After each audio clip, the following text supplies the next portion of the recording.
Kalau ada minuman yang menunjukkan data terhits, terpopuler, banyak disukai sama masyarakat Indonesia, bahkan dunia, kalau nggak teh atau teh, ya kopi. Kali ini gue bakal ngebahas gimana sih dari biji kok bisa jadi minuman yang kita nikmati. Sebelum kita masuk ke pembahasan kopi, gue mau ngucapin selamat datang di Parameters Channel. Buat kalian yang mau support, boleh banget bantu subscribe. Karena channel ini bakal ngebahas tentang fakta menarik yang ada di Indonesia bahkan dunia, termasuk kopi ini. Pada abad ke-9, di dataran tinggi Ethiopia, ada pengembala kambing bernama Kaldi. Nah, di suatu sore, Kaldi ini ngelihat kambingnya makan biji warna merah. Nah, yang bikin anehnya adalah ketika kambingnya makan itu si biji merah, kambingnya tuh jadi lompat-lompat.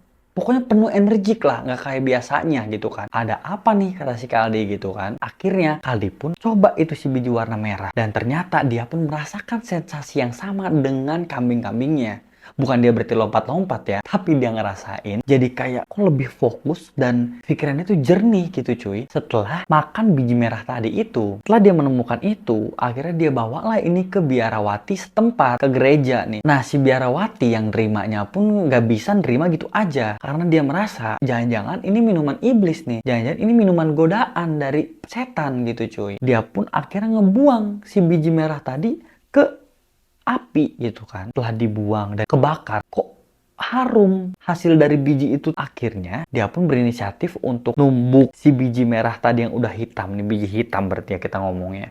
Biji hitam tadi ditumbuk, kemudian diseduh dengan air, dan yaps, dia pun merasakan hal yang sama. Dia melek semalaman. Karena mengetahui manfaatnya, akhirnya si biarawati pun mengkonsumsi minuman kopi tadi untuk ibadah malam mereka. Jadi mereka gunain itu si kopi buat begadang.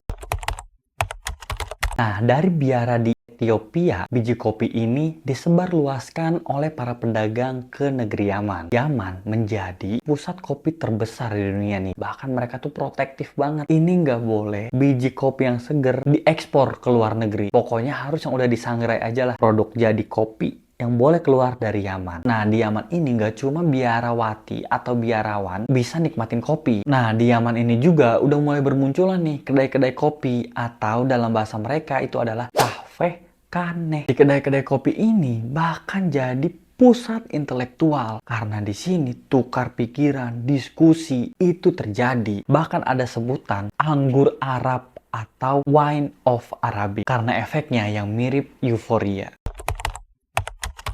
Kata kopi sendiri awalnya itu dari bahasa Arab, kahwah. Nah, kata kahwah ini adalah merujuk pada minuman anggur. Kemudian, kahwah ini menyebar masuk ke Turki. Nah, di Turki dari kahwah menjadi kahve. Menyebar lagi masuk ke Eropa, bagian negara Belanda. Di Belanda ini diserap katanya menjadi kopi. Nah, Belanda masuk ke Indonesia, diserap lagi jadi kopi. Nah, itu dia gimana asal-usul nama kopi sendiri guys. Jadi dari Arab, Turki, Belanda baru ke kita, ke Indonesia. Kenapa kok kita bisa kebagian kopi dari Belanda? Kan kita dijajah. Jadi begitu asal usul dari kopi, dari biji ke secangkir kopi. Gimana? Menarik ya nih fakta ini? Kalian baru tahu kan? Buat kalian yang baru tahu, boleh share ke teman-teman kalian biar pada tahu semua.